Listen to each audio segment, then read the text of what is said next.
Jesus crossing the sea part 4 or 5, maybe 6. I don't know where we're at. We done stopped and re-recorded over and over again. I had to be taught a few things that I didn't understand that really makes sense now that I guess I never really looked into. Yeah. Welcome back. Truth stranger than fiction. Sorry. Beat juice anybody? Yeah.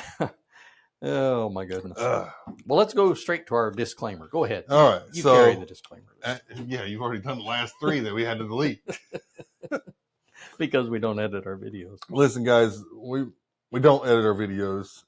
We do this right off the hip. We're reading from the Word. These are stories that we know that are truth, that are stranger than fiction, that also make you think.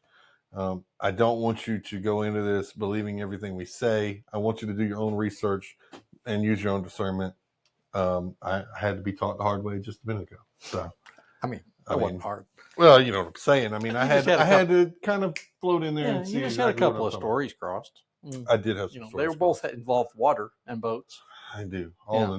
Apparently a lot of water and boats. Yeah. Boat rides. It's like we were talking about when, before we started recording again, that I'm thinking, and I think you agreed, that Jesus liked the water. I mean, because water, for any of you that don't spend much time on a boat, there is nothing that's more peaceful than spending time on a boat. True. Which also ties into why the calming of the storm is so strong, because it probably was pretty tranquil most of the times they were crossed.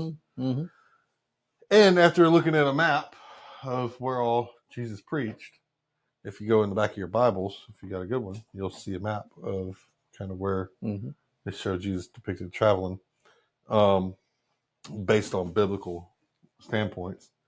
And it is all around the Sea of Galilee for the most part. Right.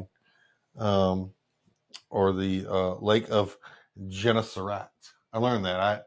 So it really depended on which region they were in on what it was called. Yeah, you taught me something. I didn't know that. Yeah. So let's jump into this and let's really tell why this story resonates. Right. So, well, I liked your point that you said, and I know that we're getting into this, but again, talking about what we were talking about on our previous recording, but I never really thought about that, about Jesus being able to kind of get away from everybody. Yeah. And it given him, because he was God in the flesh, but I'm sure that his physical still got tired. Oh, he had to. And you got to remember, Jesus was a servant to others. Right. Constantly. He always served others. That is exhausting. Right. I get how he had to be tired. If you go out and you're serving somebody else 24/7, and you got to think, he's not only serving the people, right, and teaching them the word and having whole sermons and parables and hoping that those will listen and understand. Those parables have to come through him, right? Not only that, but you got to remember, he's also trying to serve the Father. Well, that was his whole goal, was serving the Father. But what I'm getting at is, not only is he being a servant to those around him, he's being a servant to God. He's also, preaching. They're traveling constantly. Right, yeah, he's constantly on the go. He was busy. He was a busy man. Always on the go. Yeah. So, I would imagine being in a boat where you don't have multitudes of people surrounding you all the time wanting to touch you and tell us another one. Heal me, tell me a story. So I'm not saying that he didn't see that. I don't know. Yeah. So to set the stage where we're going kind of further is that he had just preached to the multitudes. Yeah, he just got done with a sermon. He was tired, and so when they got in the boat, he fell asleep. Well, they took him as he was. He was chilling. I'm assuming when they say that he was exhausted. He was beat. Yeah. Yeah. You want to read our chapter and verse, or? Well, let me, because I know we've said it before, but I want to say why this story has kind of resonated with me. This has been with me for 3 years. And it really resonated with me because I was on fire at that time, and I was, number one. And I'm not saying I'm not now. I'm just on a different level. Yeah, you're more mature. Yeah, you're still excited, but you're Right. You're not. I'm more wanting meat than you've weaned milk. off the bottle, and Right. you're into the meat and wanting to get into the depths Right. of it. And so anyway, when I was listening to a sermon from a preacher that's not our preacher, he was just a fill-in preacher for the time, and for one night, and he was talking about miracles that happen around you that you don't even realize how they've happened, right? And that was his whole sermon was about that. And you know, he was talking about the people on the other boats that were crossing that witnessed the storm being done. Yeah, which calm. you don't really think about. And yeah, when you don't think about it, it's like, well, what are those people thinking? I mean, what the world, what just happened? We have waves 30 feet tall crashing on our boats, and now it's calm, still waters. What just happened? So, he was preaching on that. But that Jesus is in your boat part really stuck with me. And I started telling everybody that, and that was my newfound thing. And then he gave me which I don't believe in these signs, but he gave me a little sign of my own coming through town when I was in prayer one day. I was coming through a little town, and there was a cop car sitting up there, and I was in desperate prayer on what my direction was.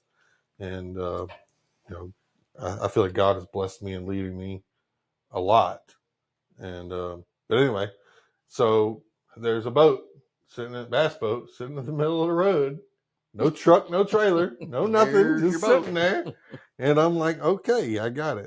There's the sign, of stop worrying about it. I got this, you're in a storm, but I'm right here with you. You're going to make it through. So, that was kind of my sign for that. But I never really read into the actual story at that point or anything like that, and didn't really deep dive into it a little more and think about it. But I want to start off in Matthew, and we'll just read the story of what happened, according to Matthew, and then we'll go to Mark and Luke, and see what they said too. All right.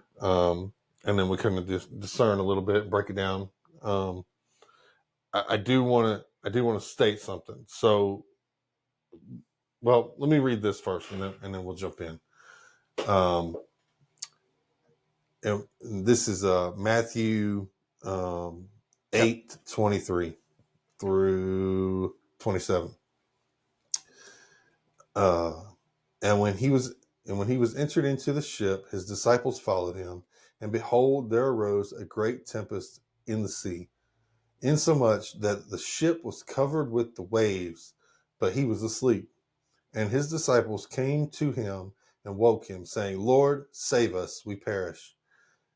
And he saith unto them, Why are ye fearful, O ye have little faith? Then he arose and rebuked the winds and the sea, and there was a great calm.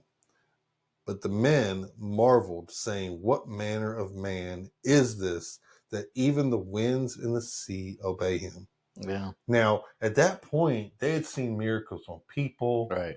They had seen, Jesus preach. They'd seen all the water. Well, some of them had seen the water wine. Anyway, the stories were leading before him, I would assume. But I think that was the first time he commanded nature. They realized at that point he was truly the Son of God. Yes. And I think that's what really had them afraid. Not that they were afraid of him, but knowing now of what they're seeing and witnessing, the company that they're keeping. The company they're keeping is actually the Son of God, not just a rabbi or anything like that. I mean, he's not just some soothsayer out here preaching or whatever. So I think when I saw that part right there, and I read into the men marveled, saying, "What manner of man is this, that even the winds and the sea obey him?" Now I want to touch a point here. And his disciples came to him and awoke him, saying, Lord, save us, we perish. Now I'm sitting here thinking, and I'm like, okay, so the Sea of Galilee is in a valley, right?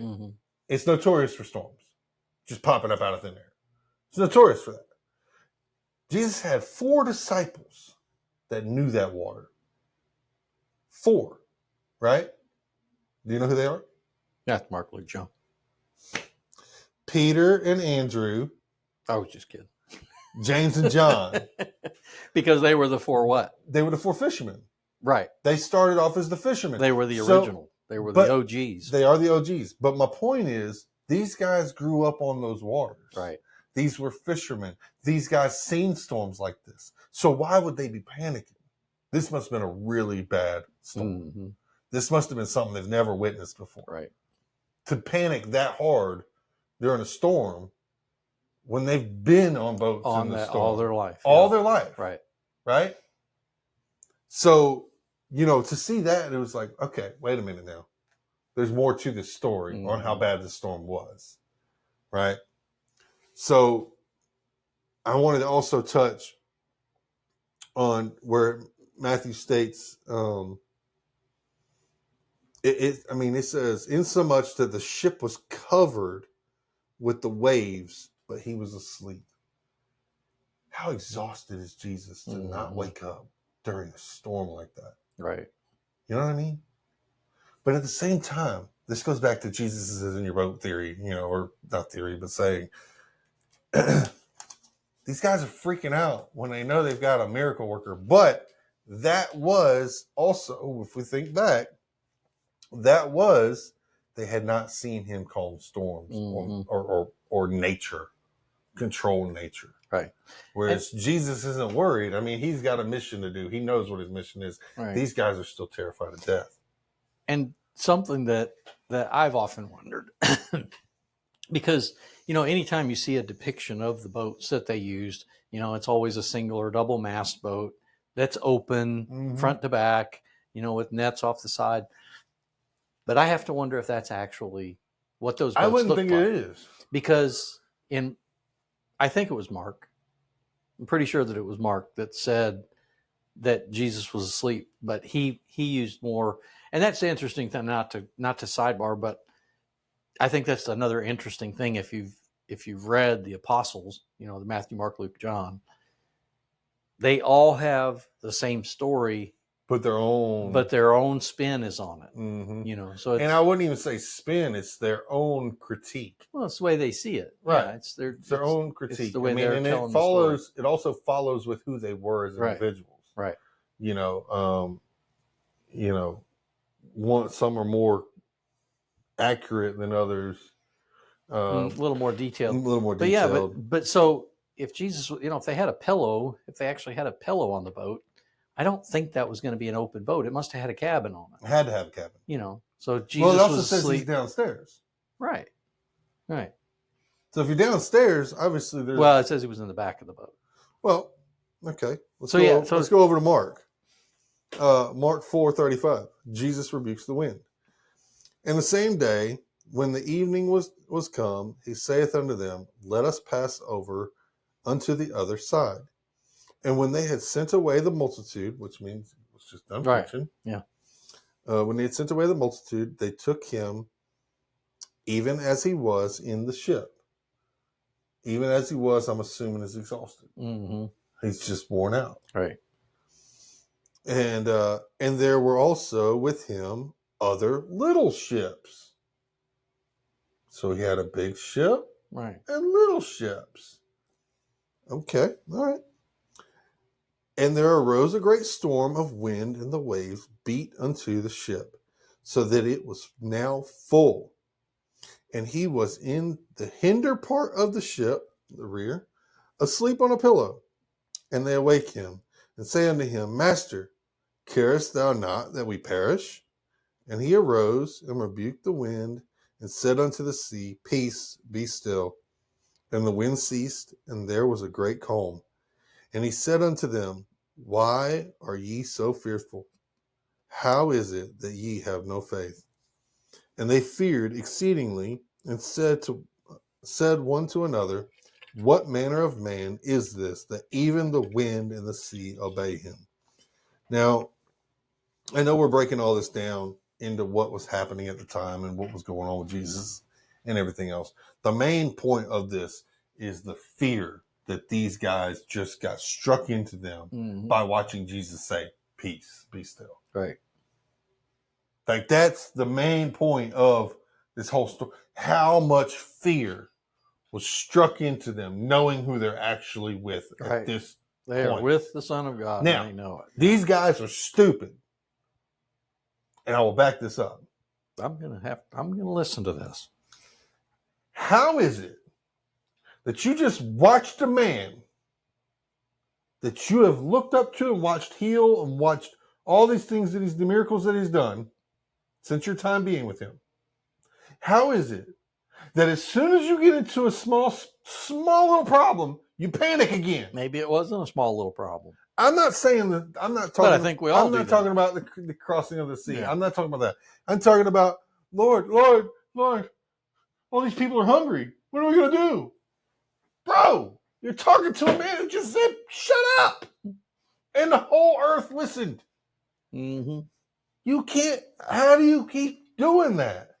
How do you keep falling back on your face not realizing who you're talking to? It's a good lesson for us as Christians that when we feel like we're falling short, they were actually with God and still fell short. Still fell short. So our being with God is seeing how God works in our life. Seeing how prayer works. Right. Just different things, but we're operating through faith. And I believe that that's why we have a I can't remember exactly what the Bible refers to it as, but it's basically we are a blessed people because we believe by faith, right. not by seeing, not by sight. Right. So so that makes a big difference. But yeah, it's very interesting, to think of, and I'm with you. It's like, how could they see Jesus perform miracles and do things that no one else was doing? Over and over. Now I know the magicians and the soothsayers and all those guys that were like in the Old Testament times. Yeah. They were able to, like when Moses went before Pharaoh, right. And threw his staff down and it turned into a snake, and the magicians that were there threw their staffs down and they turned into snakes. Well, the snake that Moses, that was under God's control, ate the other snakes. So I don't know how long that took. I know in the movie, the 10 Commandments, it didn't take very long. It was like 5 minutes. Yeah. But I've actually seen a video of a snake eating another snake, and it took hours.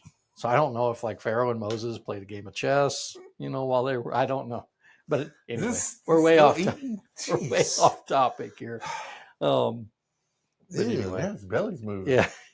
I wonder if when he picked up the staff again, if it had a couple extra curves in it. It should, or if maybe it had or some it was fat extra spots. wide. Yeah. I used to be able to one hand this. No, let my people.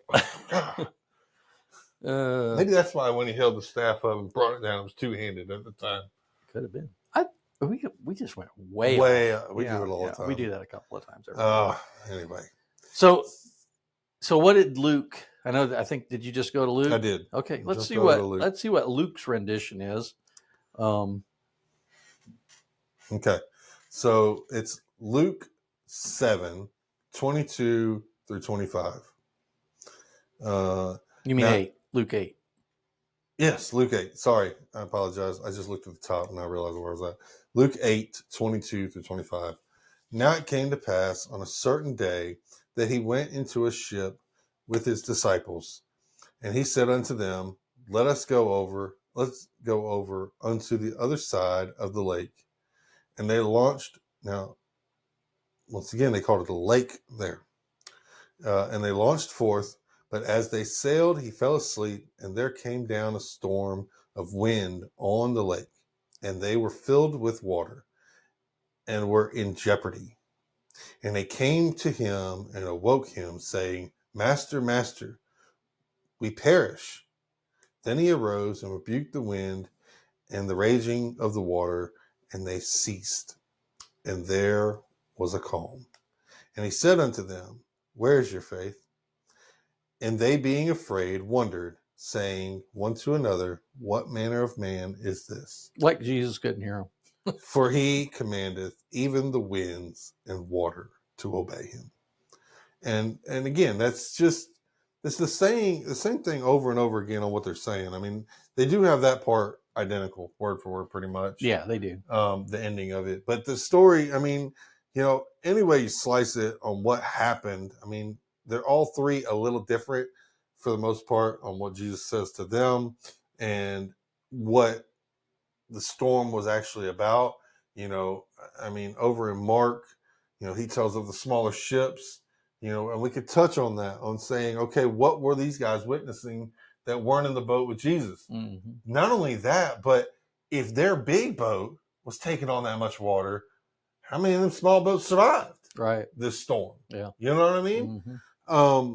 So all these things were happening, and it really makes you wonder on, my saying of Jesus is in your boat, yeah, that really applies, but it also comes down to Jesus is the King of Kings. Mm-hmm. You can't deny that. By now, he is now in this part of our word and learning of him, that he is doing what God did in Old Testament times. Mm-hmm. God commanded fire. God commanded wind. God commanded all that stuff. Mm-hmm. Yeah, and God the disciples stopped would the have known sun. all of that. Right. They would And have known all they those would have stories. known Old Testament, Right. because they've been taught it. Mm-hmm. Right. But that's where the Pharisees come in, and they've they're like, oh yeah, no, but they're learning on Old Testament too, and God and Jesus is doing Old Testament works in the flesh. How do you deny that? Well, I don't think they denied it. I think that that was at the point in their ministry. Again, they'd seen a pretty good multitude of miracles, and things that he did and how he handled himself, Right. And so they knew there was something different about him, but again, they may have done like we do now, that sometimes somebody will have cancer and a team of people will be praying for that person and the cancer will just go away. Well, do we really believe that God took that cancer from that person? Or do we believe that it was something that maybe they changed their diet or whatever? And some of that could be the case, but I've never known anybody change their diet. And I'm just saying that was like a medical cancer. Like, I don't like salad. Yeah. Exactly. Well, drink jalapeno juice. But I don't like jalapeno. But saying that, I'm just saying that, do we really give God credit for that? Or do we take it lightly? And I don't. Well, I think we take a lot of things for granted. I do, and I think that the disciples probably took it, maybe not for granted, but they see Jesus performing these miracles. They probably heard a million times, "Oh, he's a magician." So maybe in the back of their minds, they didn't. I'm not saying that they necessarily thought that directly, but maybe in their minds they did. Well, also, they've never seen a magician. Also, you got to understand. You got to understand these guys' backgrounds. I mean, you got to think about it like this. I mean, fishermen, deadbeats, tax collector, a man of what is he? A man of. Well, Luke was a doctor. Matthew was a tax collector. Well, yeah, but they weren't on the. Who was?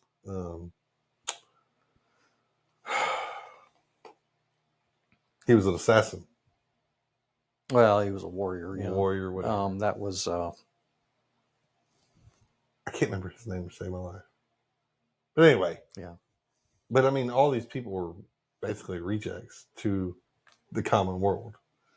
In their own right. Rejects. I mean, fishermen were pretty well respected trade at that. I guess. I'm just saying they're not the upper echelons. They're not the Pharisees or Sadducees. Right. They're not those. They're not kings and queens. They're common. They're common working people. Yeah. They're everyday people that would be looked over. Which is who Jesus liked to deal with. Right. That's who he did his ministry through, because that's what made it miraculous. And they were all dealing with their own problem. Right. Right. So I think that's really cool to see and to see that they open their eyes and witness that this is God that they're riding with. And we can apply that storm, it kind of goes back to what you were saying. You have storms in your life that you can relate to that, and God will tell you in your spirit, peace, be still. Yeah. He'll calm the storm that's in you, and He's done that multiple times and give you peace. I've been in a lot of storms. Yeah, and give you peace. And then we know from our study that we did about fear, is that you are fearful, but you don't really fear anything other than God, which is what the disciples at that point realized. And they feared God at that point. They knew, holy smokes, he's calling us out. He's questioning, where's our faith at? Right. Because he's shown us that he's God, but maybe we didn't fully believe it until we just saw him control even the wind and the waves obey him. Right. So that must have been, it would have to be a huge impact. I've been in some pretty horrendous storms, and I can't imagine what it would be like to see this horrendous storm. And this person, when we were on the boat and the boat was steadily going back to the bank, and it's like, pull the anchor, pull the anchor, pull the anchor. It won't go. And this person, and then the storm's just gone, and it's like, wait a minute, what are we talking about? Old weak 50 amp circuit, man. Oh, hated that 50 amp circuit. But yeah, and then the storm just vanished, just goes away immediately after he speaks the words to it. That would have to be pretty pretty wild, pretty amazing. Yeah, I think that's probably the coolest. And like I said, I looked into this, I started reading the story, and I needed some clarification on a few things. But when you're reading that, and I think it's really good to look into all aspects of it.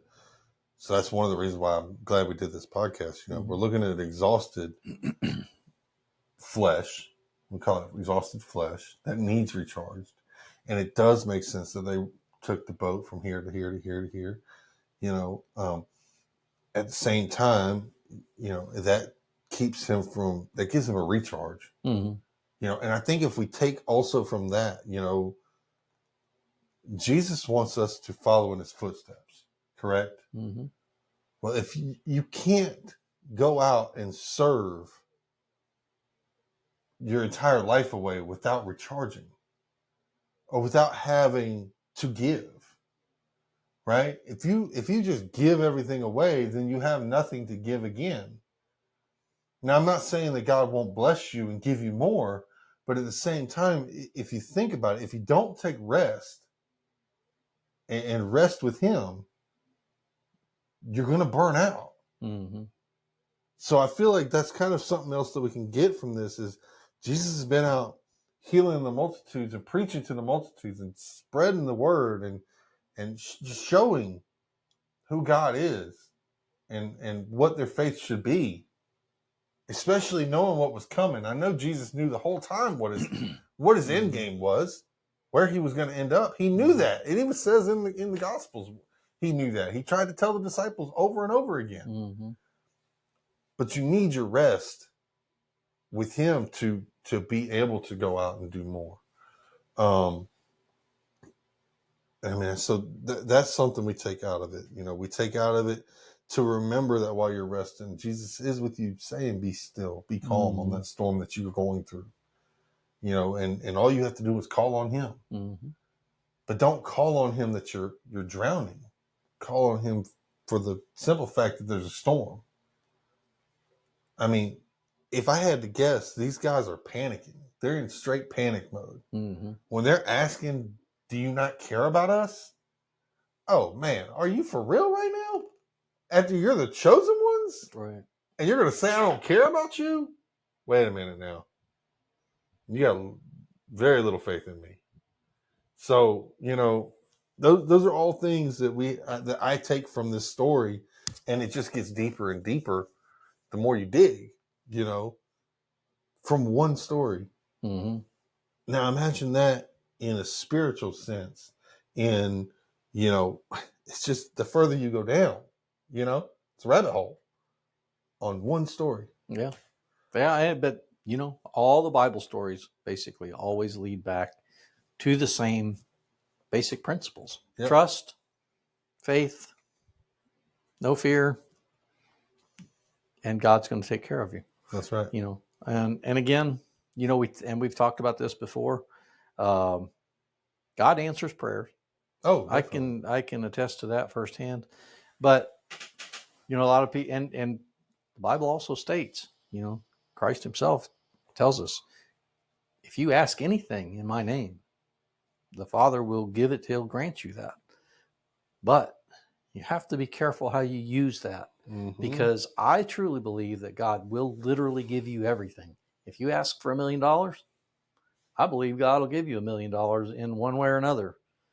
But if it's not God's will for your life to have that $1 million, that $1 million is going to ruin you. So it's best. I can agree with that. I can see that. It's best to keep. You want to ask God to provide you with things through His will. Through His will, exactly. And He doesn't want us to be of this world.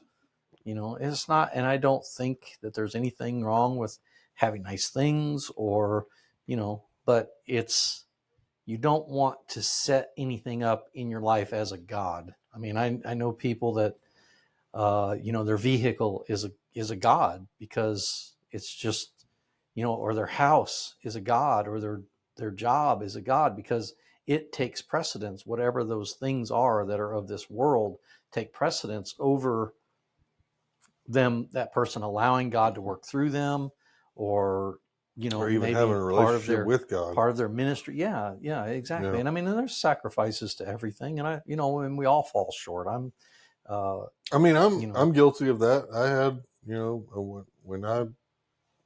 when I was away from God, I had everything else above Him. I put a lot of things above Him. I wouldn't say they were idols, but at the same time, I definitely put them before my relationship with God. And it seems to me like the closer I get to God, the more I realize what things actually matter and don't. Right. And I've never been a money man. Money's never been a thing for me, but I've also realized that God is blessing me with the ability to not worry about that side of things as much. That stressful side. I may still not have a lot of money, but I know that God's given me what I need to survive, because that's what I've asked for. I've never asked for more than what I've needed. Right. If I've ever asked God for anything, please give me what I need. And that's exactly what He's done. I've never over asked for anything, because I know that, for instance, let's just say I was given $10,000. I know that's low on the totem pole of money given to somebody, but hey, $10,000 comes my way. I would blow that money. I would never give it back. I never turn it back to God. I would blow it on fixing one of my cars. I'd blow it on, trying to do this or trying to do that. I would blow it on the people around me, because that's what I do. And God knows that. And so for that reason, I believe that's why I'm in this cycle of, okay, this is your week. This is your week. This is your week. And I'm not saying that he wants me to stay in that. I'm just saying it's a training process that I'm having to learn, because I've never learned it. Right. Well, and the other thing is, you have to think about staying in a perpetual state of, barring any other term, of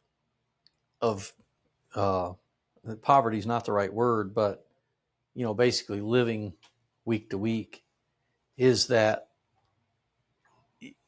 and God gives us all different aspects of blessings, right? So some of us are meant to have an abundance of money to be able to help people, because that's part of the body, is financially helping somebody. But you may not have the means to that money, but there's a lot of things that I've watched you do that money could never buy.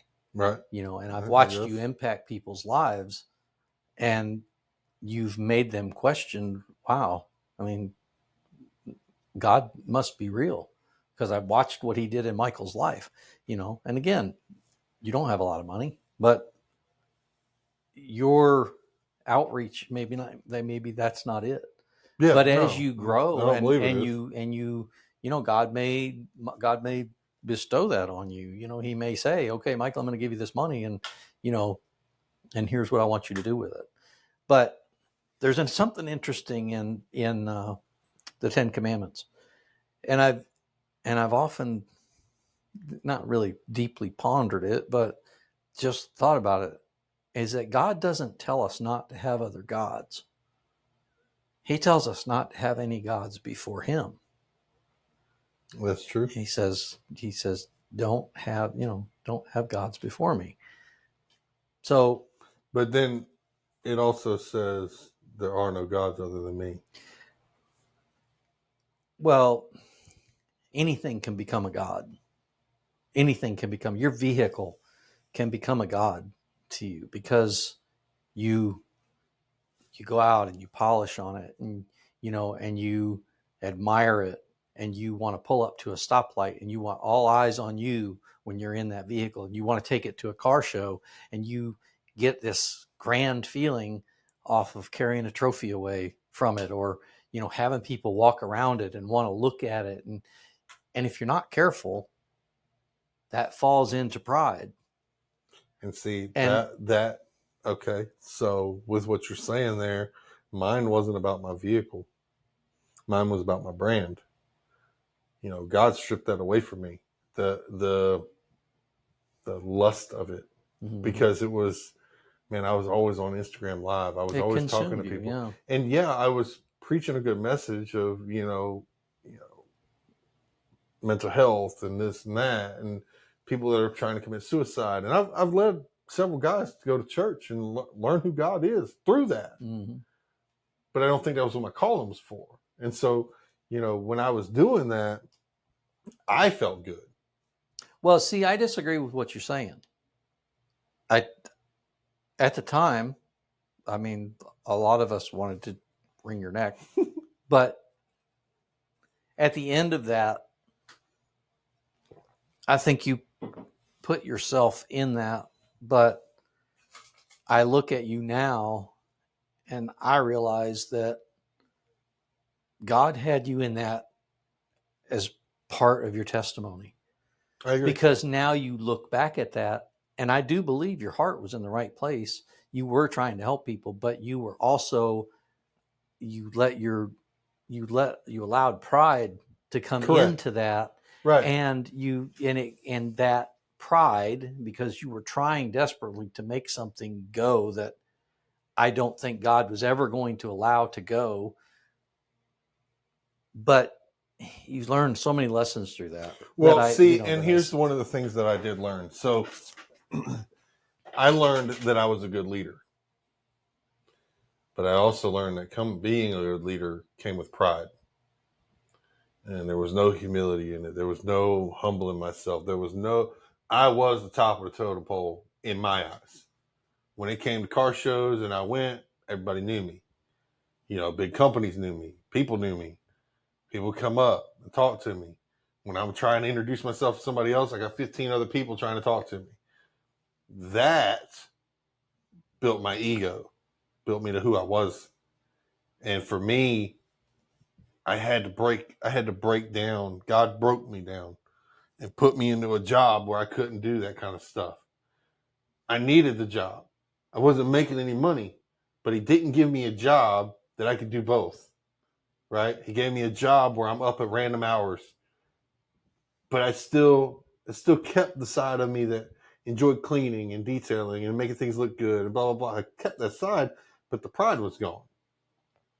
And then he put me in another job where I'm strictly alone for most of the day.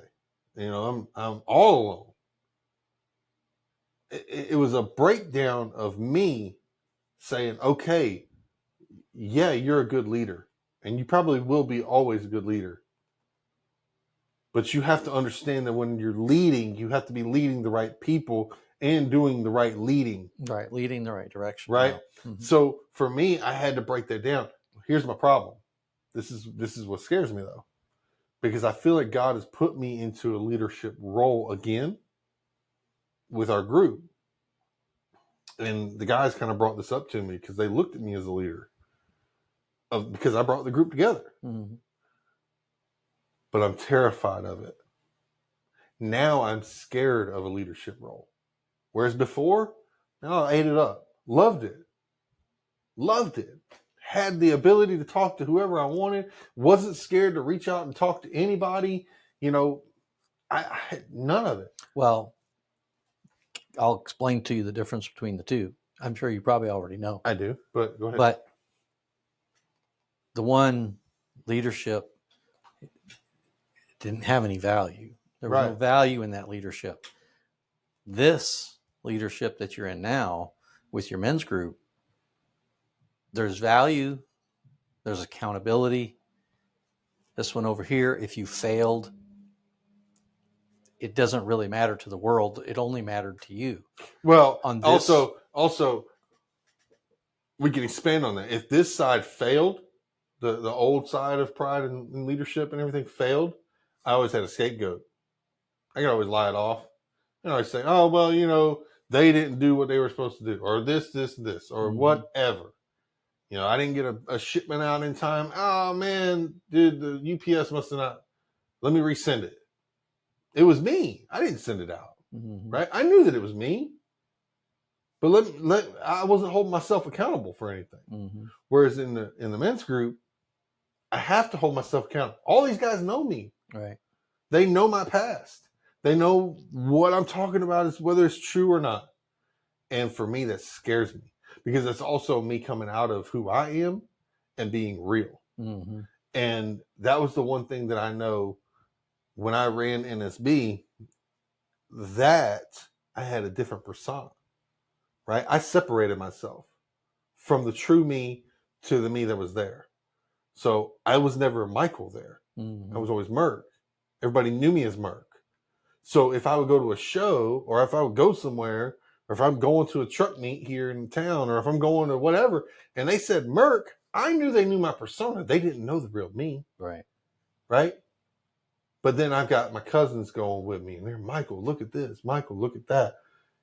And now I have to be two separate people in the same area. And it was hard. That's what it was. And it was God showing me this isn't what you're supposed to be doing. This isn't where you're supposed to be for me. Yes, it's a learning experience for you. And yes, it's your trials and tribulations to see what you can do. But this isn't where I want you. And then once I started getting back into church, learning more and growing through that, he started showing me where my focus needed to be and what my focus needed to be on. And it's still, even to this day, really hard for me because, again, doing this podcast is the same thing. There's going to be people listening to this, not saying that it's going to grow overnight and be explosive or whatever, but there's going to be people listening to this and me being real about who I truly am and what I truly believe. That scares me. Yeah, it brings responsibility because for sure. It's accountability, right? And not responsibility. Yeah.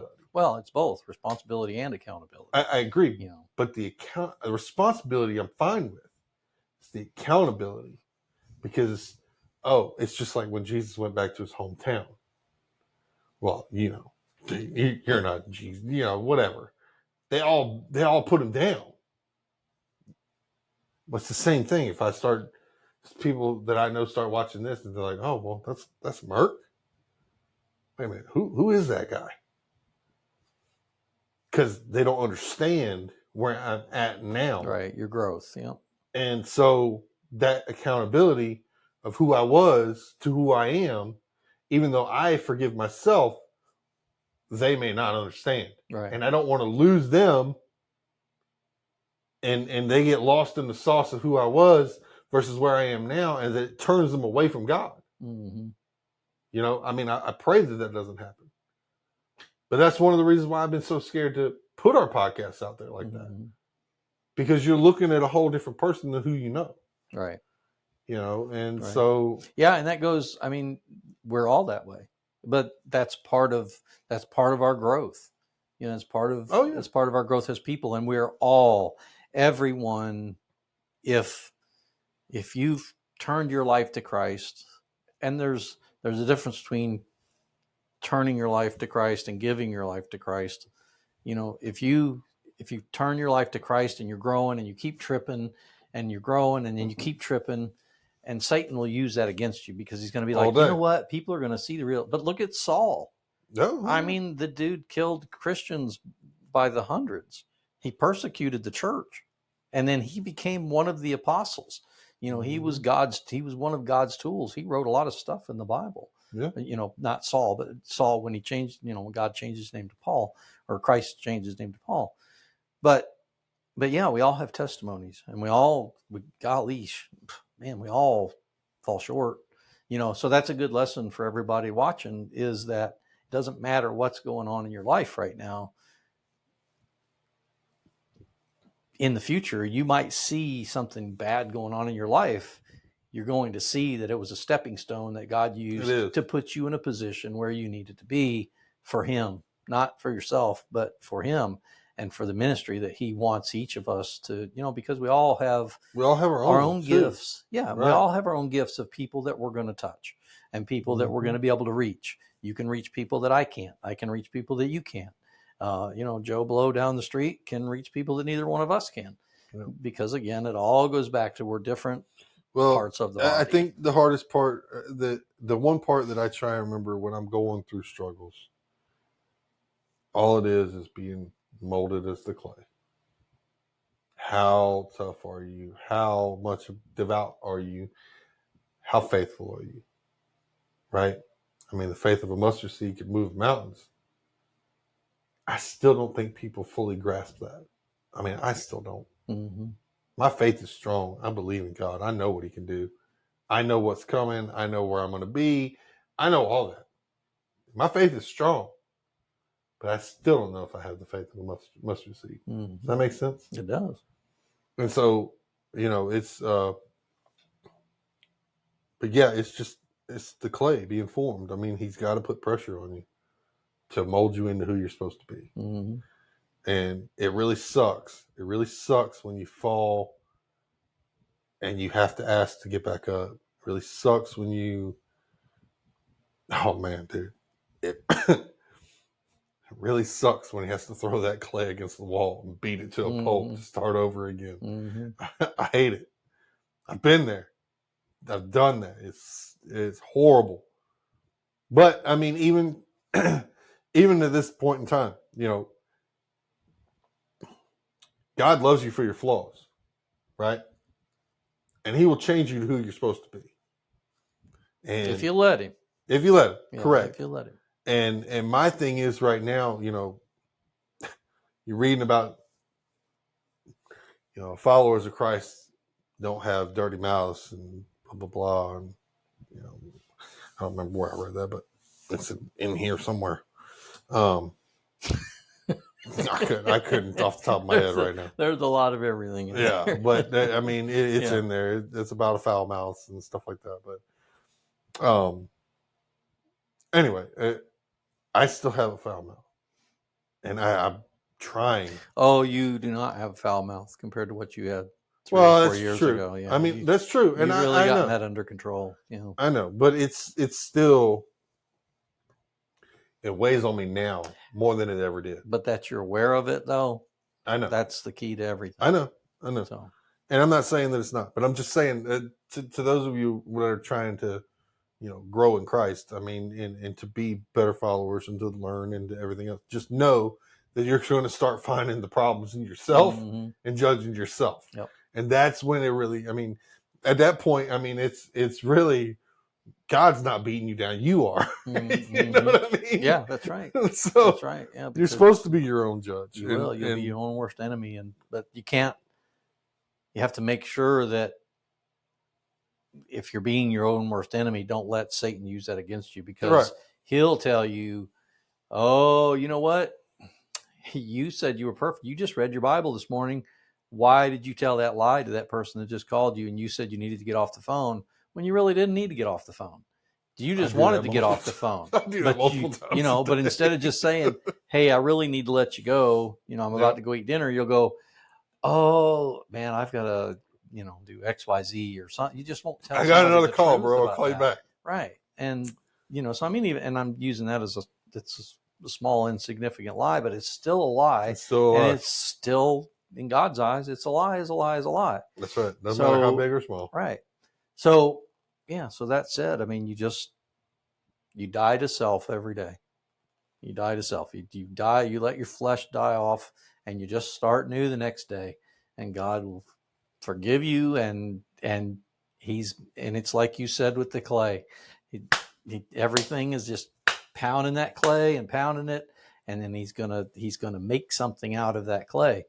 And if you're a perfect person, like if you lived a perfect life, you would never be able to relate to anyone, nor would anyone be able to relate to you. So that's why ex-drug addicts, ex-cons, everybody else makes great preachers, because they have the life experience of being without God. Right. That's right. Right. And they have the life experience of knowing God. And so it drives them further. And I mean, it's the same with me, I mean, no, I'm not I smoke weed or whatever, but you smoke weed? I used to. Okay. Well, let's get that clear. But you don't anymore. I said, yeah. Didn't I say you? I think you said, yeah, I smoke weed. Yeah, I smoke weed. We smoked weed before we started this podcast. Yeah. No, I'm extremely clean. The only thing I do is vape. But anyway, yeah. So for me, it's like, I made my mistakes in my life, and I'm owning them. But at the same time, it helps me relate to people from my mistakes, and I don't know. It just makes my testimony what it is, and it makes me who I am. But I will say this, and I can't stress this enough, and I think I've stressed it on pretty much every podcast that we've done. But having a relationship with Jesus is the key. That's the key. Everybody wonders, well, what's the key? That's the key. And not being a pew warmer. Yeah, don't be a pew warmer. Don't really have a relationship. Really have a true relationship. Really sit down and talk. And if you don't hear nothing, it's too loud. Yeah, because I mean, technically, right now, we're having church. True. We are in church. True. So we didn't pray in and we didn't pray out, but we're having church. So one thing that you forgot in our disclaimer, I did. You started. I don't know what I forgot. A lot of times I forget to add it too, but I always like to tell people that we're father and son, so that they know our relationship, and we're a dad and kiddo. Yeah. So we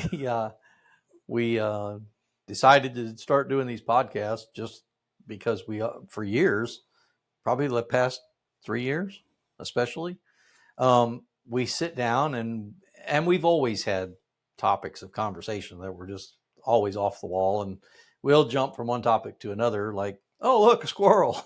But we do that on the podcast too, just so y'all. But as Michael's relationship really started growing with Christ, it was our conversations started turning into more biblically based conversations. And I think he and I just kind of felt it was kind of weird, because I think it kind of came on us at the same time, didn't it? We started talking about it, about doing a podcast, and just and making you guys just feel like you're in the room with us. And I was still scared of it. Yeah, absolutely. We're terrified of it. I wasn't scared of it in the sense of what you were scared. Your fear of it and my fear of it were totally different. And that was the hard part for me to. I mean, I had to. On that aspect, I had to. I prayed a lot. I mean, I did. I prayed a lot about it, and it wasn't that I didn't want to do it. Right. It was. You wanted to understand it. Well, and you do. You totally do. God has given you the gift of discernment, and you do, and you're in your word and you're reading, which you're seeking. You're seeking knowledge, and with knowledge comes wisdom. And so, my fear was that our content wouldn't be good, and when we first, you wanted all the flash. That's what I'm saying. When we first started this, I wanted to, I didn't really care how much money it cost us. I wanted to edit and have everything clean and lighting perfect and, and everything just so, because it's just kind of how I am. But as we started talking about this and discussing it, it's like, you know what? We just need to go raw. And not even there's nothing wrong with that. We don't even edit. And I mean, it's dude, most people want to hear the real the versus real truth. the meat. I do. I like it when people are real on there. When I'm listening to my podcasts and stuff. And I mean, there's a couple of guys that I like listening to, but I'm in and out of them or whatever. But when they're real and they're not doing all this crazy crap in the background or camera here and then camera here and they're looking here and then looking. I mean, come on, man. It's too much. It's a little bro. too staged. It's too much. Yeah. Give me some interesting topic and talk about it. And I mean, maybe it's stale, but I'm still going to listen to you because you're being honest and real about it. You know what I mean? Yeah. So, yeah, I'm glad we did it. I'm glad we did it. Me too. All right. Well, love you, kiddo. I think we ought to cut it here. We're pushing on an hour, and that's where we try to usually keep them. Sometimes we go over a little over, but have a relationship with Jesus. Pray tonight. Love y'all. Peace.